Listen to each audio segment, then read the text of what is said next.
欢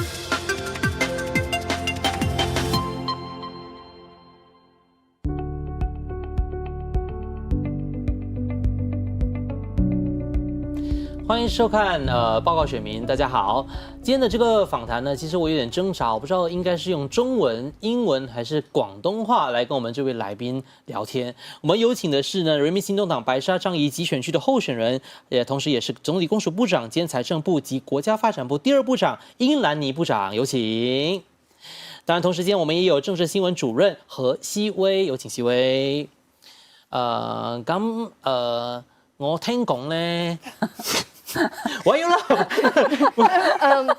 我聽講笑下，你嘅廣東話幾 OK 嘅，你要唔要介紹？介紹？Do you want to say hi in Cantonese to all the audience? Sure. Yeah. 大家好。他的好像比我好嘞，我觉得。好很多，好很多。OK， you know what？ 我们今天的这个访问呢，我们会同样的是用3个关键词来开始。OK， 所以我们接下来呢，就先来看看我们今天的3个关键词是什么。首先，第一个关键词我们看到的是白沙樟宜集选区，然后第2个呢是首次领军，第3个呢是国会领袖。惜薇，交给你了。So, Minister, we know PAP has this practice of having anchor ministers in constituencies, of course, GRC in this case. So, the fact that you will move to Pasir Ris Changi, is it some kind of testament to this practice? Do you think it's actually time to move away from such a practice? Oh, I wouldn't say that it's wedded to that practice. I think the movements are guided by considerations of what would be helpful for the constituency and for the residents. In the case of Pasir Ris Changi, SMTO, as you know, was stepping down. And because of that, we would have had 2 who've had some experience, and Valerie coming in, which is new. So I think the consideration was to have somebody who had a longer runway, if you like, to balance it up, so that you have this blend of old, new, and also so that the residents would know that even as their MP, who is very senior and actually very much loved and respected, is stepping down, they would have somebody who has a few terms of experience there, in addition to the others who have been on the ground, and someone new. Why are you willing to move though? I mean, the resident of Tanjong Pagar, when you first break the news, did anyone like text you or cry, or when you went back, did they like, oh, why are you leaving? I had very little time to let them know. After the announcement, I went back to inform my hawkers. And one of them, she was so sweet. This is a wanton mee seller at Tanjong Pagar Plaza. She came just running up to give me a hug, and it was such a tearful moment. I haven't even had time to say goodbye to the aunties and uncles. When I find the opportunity, I will. But to your question, I think as from a party perspective, they wanted to make sure that there was a good distribution of people with experience across the island. And Tanjong Pagar had 2 ministers, Minister Chan Chun Sing and myself. So it was felt that it would be good to go over to Pasir Ris Changi. And therefore, I said yes, looking at the larger picture. But I shall definitely miss my Tanjong Pagar residents. Understand. But the thing is, when were you told of the move, and when do you start to actually pound the ground? Because I think you would have quite a bit of catch up to do. And did it take you long to consider that? Like, was it like okay, sure, I'll take this, or you took some time to actually consider this? Okay, there are 3 separate questions. Okay, so your first one, when all I will say is that I didn't have an awful lot of time, so not that far back. And I mean, obviously, we don't disclose all the considerations and timings, but I didn't have an awful lot of runway. Then your second question, I think, was, did I have to think long about it? Not that long, because I could work out very quickly once it was explained that SMTO was stepping down, that there would be a need to have somebody there with some seniority in addition to the very good ones on the ground. So not long at all to say yes. And then your third question was, when did I start pounding the ground? And the ketchup. And the catch up. So it would actually literally be the day following the press conference. So 21st, it was announced that I would be moving to Pasir Ris Changi.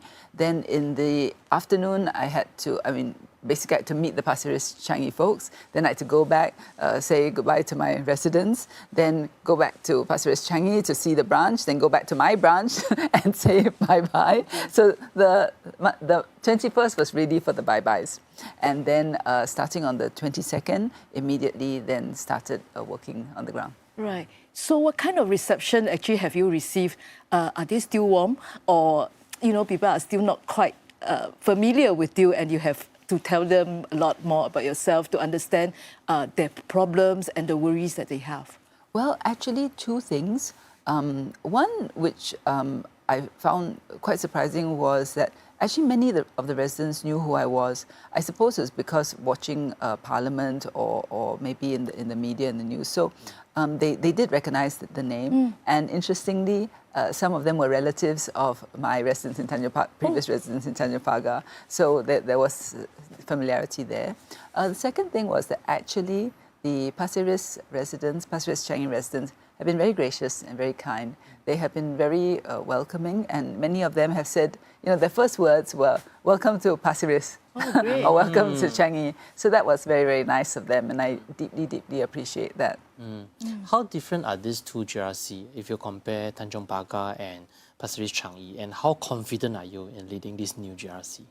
Well, it's slightly different in the sense that Tanjung Pagar has more of the pioneer generation. It's an older constituency. Don't forget, the first rental blocks were there, the ones on which Pinnacle were built. And then Queenstown is one of our older, now it's in SMC, but when it was part of Tanjung Pagar, it's one of the older areas. So is Radin Mas, right? So I would say that for the senior residents, the ones in Tanjung Pagar are a bit older, more PG. The ones in Pasir Ris are perhaps maybe Merdeka or just a little bit older than Merdeka. And then, let me see, then I think for Tanjung Pagar, you've got the very new families coming in. Whereas Pasir Ris, these are the ones that came in the next wave of flats that were built, right? So that's when SM Teo went there as an MP. And many of them have been there since those flats were built. And we see the younger families coming up. So there's a slight difference in the profile. Some analysts actually told us that should you win this election, you should be able to helm a GRC, or rather helm a ministry yourself, because we now know that you are part of PMO. So should you be given this chance, would you actually want to go to a certain ministry? The two are separate. I mean, running a GRC, leading a GRC has considerations which are very much related to the ground, to the residents, and to municipal things. There's a combination of municipal as well as policy level. And ministry, depending on which ministry, because being in MSF, for example, is very different from being in MINDEF. Being in PMO, looking after marriage and parenthood, is also not quite the same as being in MOF, right? There are different considerations. But as to what ministry, and if I'm even in a ministry, that is pretty much PM's call. I'm at his service, so as we all are, and it's pretty much a matter of PM's discretion and decision. Any preference at all? We're all good soldiers. Okay, talking about the younger generation and also the married couple, right? We have questions that were being asked on our IG story because we posted like anything you want to ask the minister, right? Okay. So there's this friend who asked like, is there any way that we can actually loosen the fact that if I'm single and I'm 35, I'm able to buy, a 3 BTO, a 3 new room HDB, 3-room HDB? We understand the concerns of singles and also the desire of singles to have their own place. So right now, it's just a question of constraints, land constraints, and also prioritizing, right? But for singles, what we have done is with the new classification framework, they're no longer limited to mature, non-mature estates. Now they can buy across the island. And then for those who are buying resale, they will benefit from the resale housing grant. And we're also looking to see what more we can do for singles. So if you look at the PAP manifesto, what we've said there is that, we're looking at more options for singles as well as for seniors. So we will explore that. The thing is right now, especially when we were catching up with COVID, because COVID held back our building program for a good 2 to 3 years. We've just caught up with that, managed to launch 100,000 flats. We've said that in our manifesto that we will build another 50,000 in the next 3 years. Once we are able to settle the young families who really needed flats, right, coming out of COVID, we'll see what more we can do for singles. So for those who hope, singles of course, who hope that the age for applying or even buying all these resale flats can be lowered, I think they still have time to wait. So it will not be so soon that they can hear good news from the government? Well, we're working hard on this. We've been, looking at it for at least a couple of years, but we'll have to see, what is the most optimum thing that we can do. So you know that in the last budget, we gave priority to those who are married and had children, just to make sure that those who have families have somewhere to stay, and that will enable us to now look at singles and seniors who also need these options. But of the portfolios that you hold, are there some areas, programs, projects, whatever, that you think they still need a lot more effort to be done? Because especially in the area of TFR, it's been a very difficult nut to crack. So I wonder, personally, what do you think? What else can be done? Of course, people will always ask for all kinds of leave, but what actually is the fundamental problem, and how do you actually think that it can be solved? Well, the issue has many facets. As I've mentioned before, the TFR issue is not limited to Singapore. Globally, TFR is coming down in developed countries. And it's a combination of factors which apply equally to us. One is cost of raising children, and bringing up families. That's why in the last few years we increased the baby bonus cash gift. We enhanced the child development account, and recently we introduced the large family scheme because we were getting quite a bit of feedback from the larger families that their costs obviously are much more. So we've done that. And the other thing is time. Time is currency also. So we increased paternity leave, we increased the unpaid infant care leave, but most importantly, we introduced the 10 weeks of shared parental leave, which will give parents of newborns much more time with their children. The thing is that implementing this needs the buy-in of the employers, and you need the employers to be able to restructure their work, make sure that their HR is able to cope with this. So that is one important area I think needs to be looked at. How can we beef up HR so that it gets used to people having to take time out, whether it's shared parental leave or flexible work arrangements? Because we also introduce flexible work arrangements to be helpful to parents or those who have to do caregiving. Yeah. So I think HR should be a serious area that we need to look at.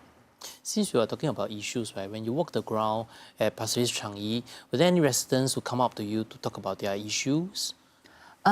Yes, and there are two types of issues. One, municipal, because in Pasir Ris Changi, as you know if you go there, there's a lot of development going on, which is great, except that some of it will not be completed quite so soon. There is the viaduct that's going along Loyang. That one will be completed in 2028. When it's completed, it will improve connectivity and make things much easier. You won't get such crowded junctions and so on. But in the course of building it, obviously, residents have some disamenities and so on. So we have to look at that. There are also several MRT stations that are being built across the constituency, and that's going to link Pasir Ris to the Changi side as well as the Punggol side, and will be again, great when it's finished, but yes, it's going to take a few years. So there's some like that. Some are very individual specific issues. And then some are more structural issues. In particular, jobs for older Singaporeans, especially those who have lost their jobs and are looking for new jobs. And this brings me back to the question of HR, because they've tapped on SkillsFuture. They know that government has got these schemes for them, including the SkillsFuture Level Up program that was introduced in budget, right?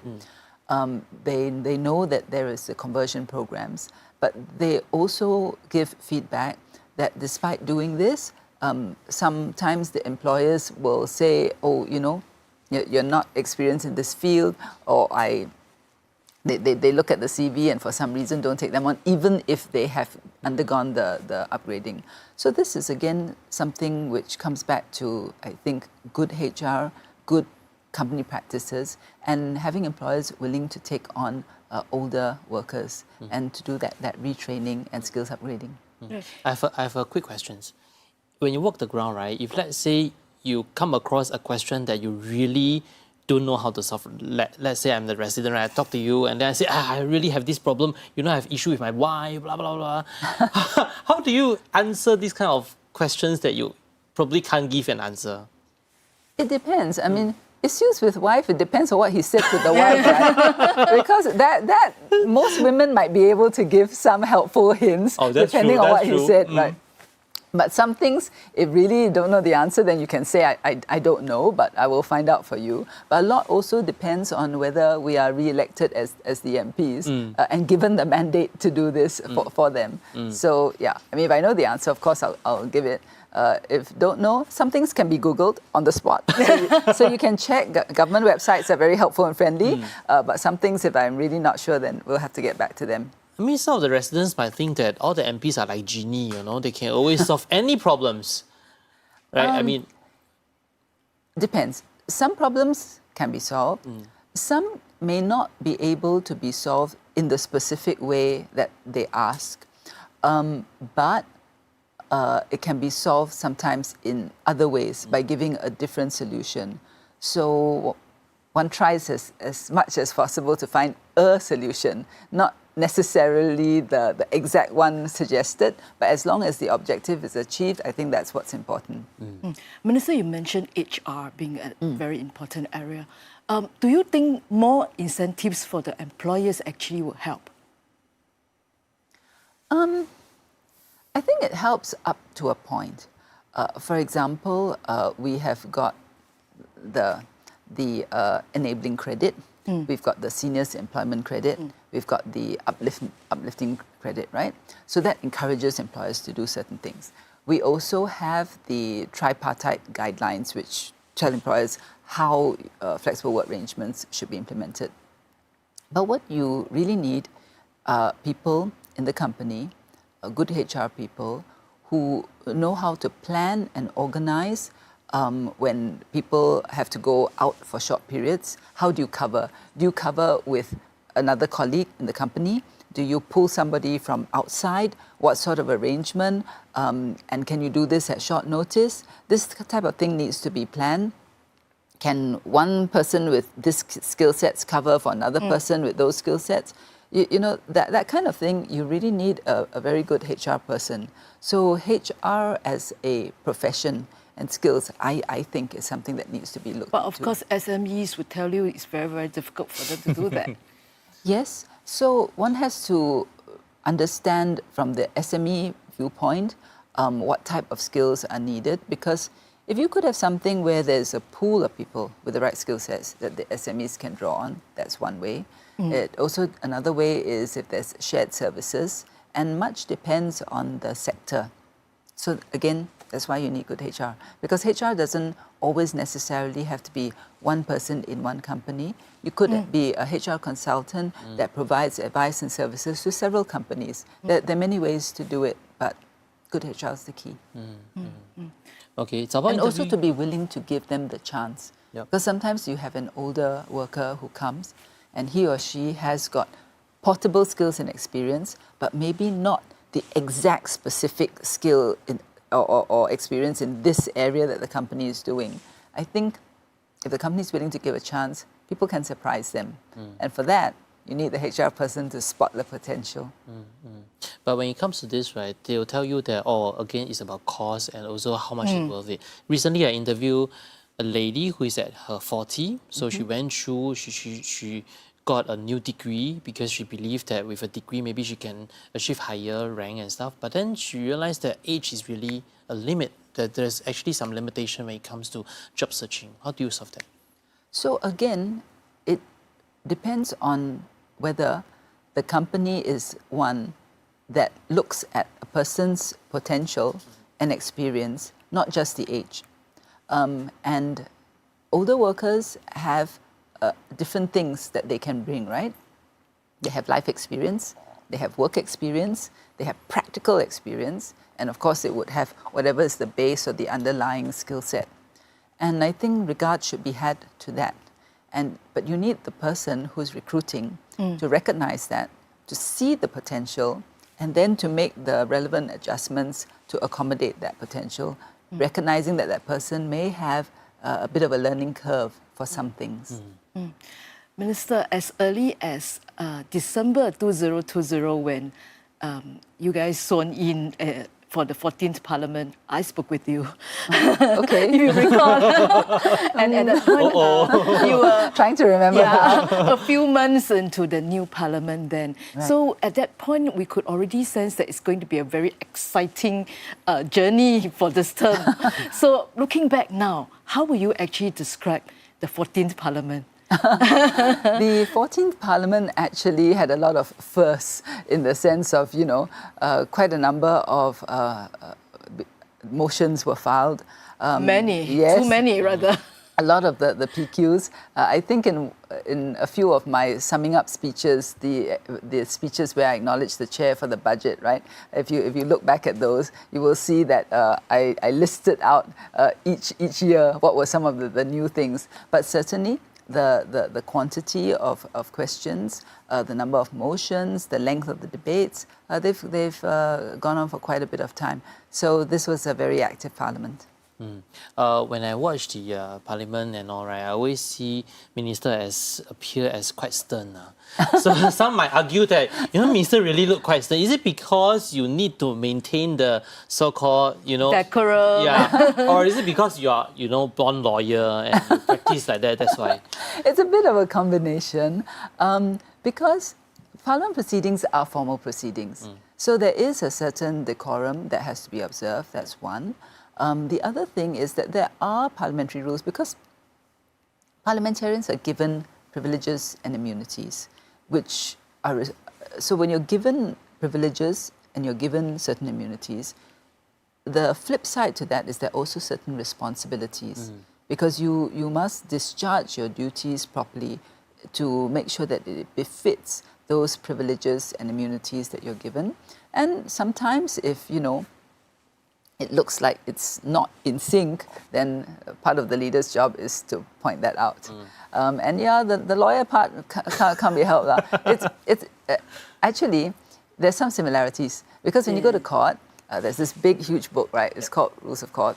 And for Parliament, we've got the standing orders, which is kind of like the rules as well. So it's not that different.